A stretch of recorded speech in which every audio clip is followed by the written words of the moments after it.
Hello tout le monde, j'espère que vous allez bien et aujourd'hui je vais vous présenter mon atelier couture. Ça fait très longtemps que j'avais prévu de vous faire cette vidéo. En tout cas j'espère qu'elle va vous plaire et sur ce, c'est parti! Évidemment, la première chose que je vais vous montrer, c'est la machine à coudre, puisque c'est l'élément assez important, on va dire. Donc vous êtes beaucoup à me demander quelle machine j'utilise, donc c'est ma première vraie machine, entre guillemets, et c'était une des moins chères, hein. C'est la Singer Tradition, voilà, donc vous en avez plein, mais les Singer, généralement, vous en avez des pas très chers pour commencer, voilà, dans les vraies machines, j'appelle ça des vraies, parce qu'il y en a des toutes petites aussi que vous pouvez retrouver si vous débutez, et elle est posée sur un petit meuble en bois comme ceci, que j'utilise aussi pour ranger mes livres scolaires et tout un peu de paperasse, et il y a la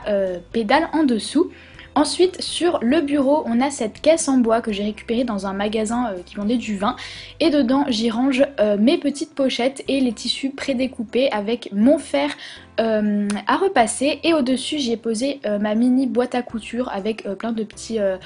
trucs dedans, voilà, et je l'aime beaucoup, j'ai trouvé sur Amazon. Et à côté il y a un vieux bocal en verre dans lequel je range toutes mes bobines et toutes mes petites épingles à coudre, voilà. Donc je vous avoue que de ranger ces fils comme ça c'est pas hyper pratique, mais je trouve ça vraiment hyper chou, voilà, sur l'atelier ça fait un petit peu de décoration. Et le fer à repasser j'ai trouvé dans une brocante, donc je peux pas du tout vous dire où je l'ai trouvé, c'est un fer de voyage et il est vraiment hyper pratique pour voilà, parce que ça prend pas trop de place, je peux repasser un peu tout et n'importe quoi avec. Et ici donc vous avez les pochettes et les tissus prédécoupés que je prédécoupe en fait pour avoir du stock en pochette. À côté de ma machine il y a un petit pot que j'avais acheté à un artisan, donc je peux pas du tout vous dire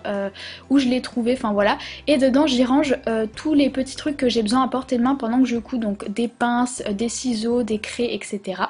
Ici nous avons un DIY que j'avais fait, donc je vous mettrai le lien dans le petit i, et en fait c'est un espèce de rangement, voilà, assez décoratif,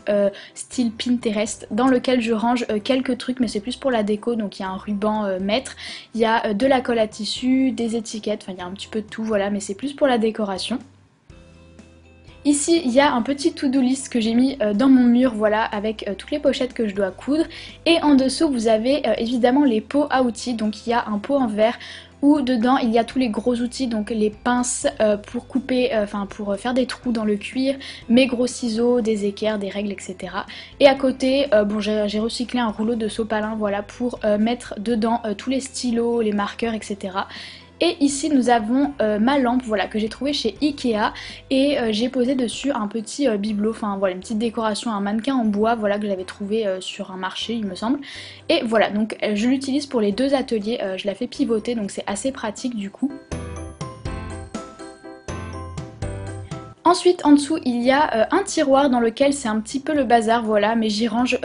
pas mal de bricoles, voilà, donc des rubans, des feuilles avec des patrons, tout le matériel style pince à, épingle à nourrice, aiguille de rechange, s'il y a des grosses bobines de fil, des bobines de laine et tout, enfin voilà, il y a un peu de tout dedans, et pas mal de papier aussi, voilà, bon, c'est un petit peu tous les modes d'emploi, les patrons que je dessine avec les mesures et tout, et des fermetures éclairs, voilà, bon, il y a un petit peu de tout.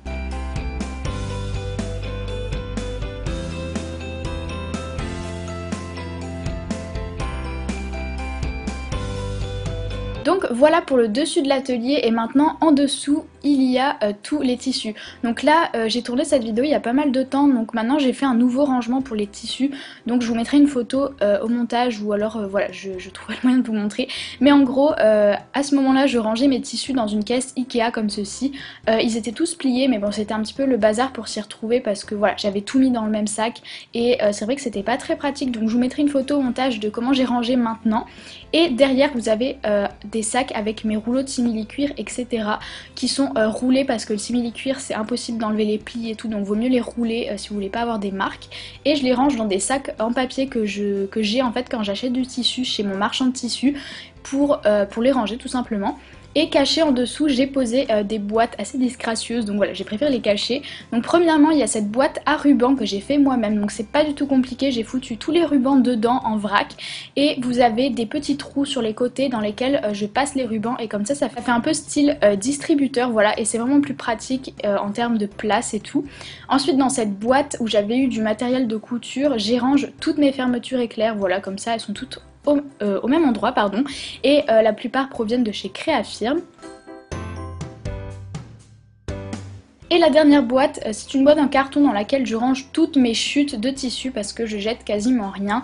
quand c'est des chutes entre guillemets récupérables, hein, parce qu'évidemment si c'est des petits bouts je les jette, mais des fois c'est vraiment pratique quand on a besoin de tester un truc sur un bout de tissu ou quoi,